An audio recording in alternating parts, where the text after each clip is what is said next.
Okay, this is our retreat how to make a seam ripper video. You're gonna be able to watch this just to see how this all works, see if you'd like to take the class, and then hopefully feel a little more comfortable when you're actually in class. So first thing, you pick your blank. We have a variety of different hardwood blanks. I'll get it set up on the lathe for you. This is your lathe tool. We'll do a close-up of the top so you can see it. This little round disc here is the blade. It should be facing up like a plate. The tool goes on the tool rest, and your hand is put firmly against that tool rest so that your tool doesn't gouge into the wood. So you have your hand up against the tool rest. It's gonna slide back and forth here. The tool goes on the tool rest and you pinch it in between your thumb and index finger. Hand against it, tool goes down and you pinch it. This doesn't require a lot of force. You just wanna keep the tool down against the rest, because as this piece of wood is spinning, if the tool's up in the air and it catches it, it's gonna wanna pull it down, it'll startle you. So you want it about at this angle, just slightly down from horizontal, so that your blade is making contact with the wood, like this. Turn it on so it starts spinning. And now your tool goes up against it until it just barely makes contact. And then you hang on to it and gently slide it down the length of the block. You can go back and forth, either direction's fine, whatever you're most comfortable with. And you go back and forth until this piece is round. Now, as you can see, I just knocked the corners off of this with those couple passes. You go back and forth until it's round. The way you know it's round is that you can, as you're working, you can touch your tool to the top of it. If it's round, it will just roll across the top. And if it still has a corner, then it will bounce your tool up and down as the block spins. So first thing to do is get it cylindrical.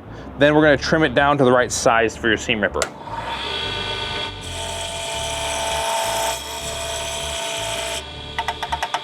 So still a corner there.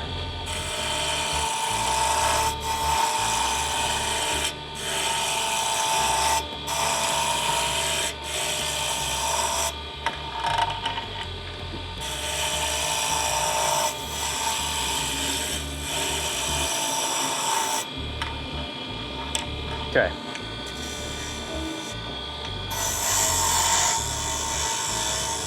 And then I trimmed it down to size, which I do during the class, just because it's simpler that way. So now, once you get it cylindrical, you can start making your shape. And handle shape is totally personal preference. I'll do this one and then you'll see some different options that you can do.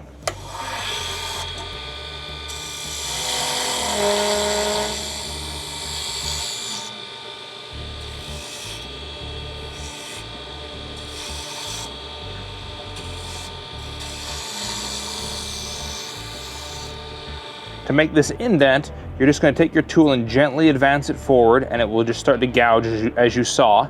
And then once you have that down to the depth that you like, you'll just kind of feather off to one side and make that taper right there. Here's our different tool types.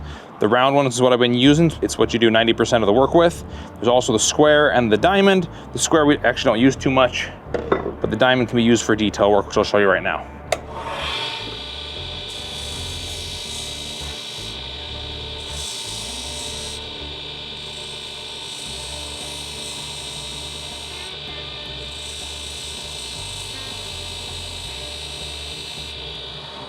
All right, made some little details on it.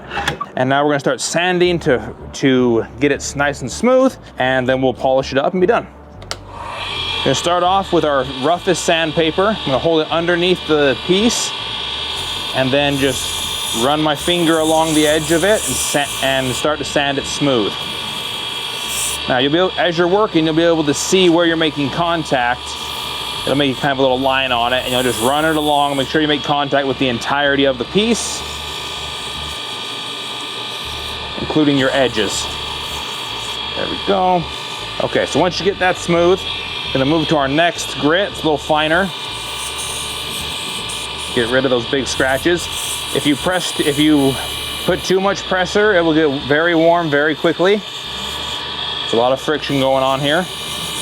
There's a nice pass over the top. Feels smooth. Move to our last grit. And this is gonna get it really, really smooth. There we go. Now I'm gonna check just to make sure there's no nicks or flat spots that I missed.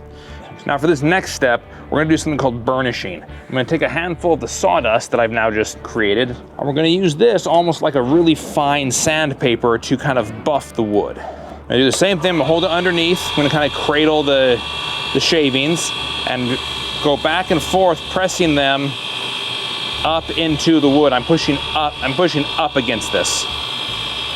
And as you can see, it starts to get glossy. Now, if I put enough, it's very easy to put enough friction on this to burn the wood. Sometimes that can look really nice, can be a nice little accent, but you don't want to push too hard if you don't like that look. So if I take this paper towel and I just press up right here,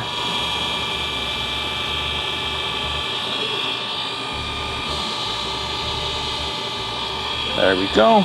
So now, once I have it burnished and glossy, we're gonna seal it.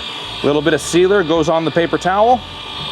A little bit goes a long way. And I'm gonna just run it along and coat the entire surface of my piece. You only need a little tiny bit for it. There we go. If you have any grooves, you wanna get down into those grooves. There we go. We'll use a piece of dry paper towel, a little bit of pressure, not too much. That's just gonna dry up any of the excess sealer, and the friction will cure it so it's not sticky anymore.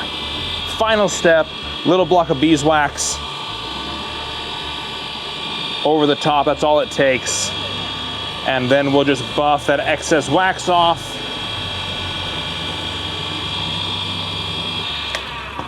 And we're done.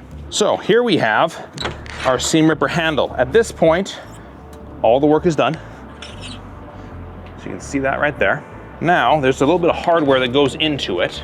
These little clips that go inside, which are what hold your tools in place when you're using the seam ripper. Get that right there. It's gonna go on one side, and our seam ripper blade right there. Gonna go on the other side. There's that completed.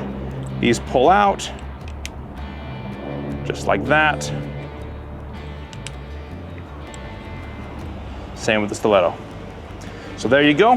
Hopefully that answers your questions on whether or not you want to take the class. The correct answer is yes, but now you know for sure.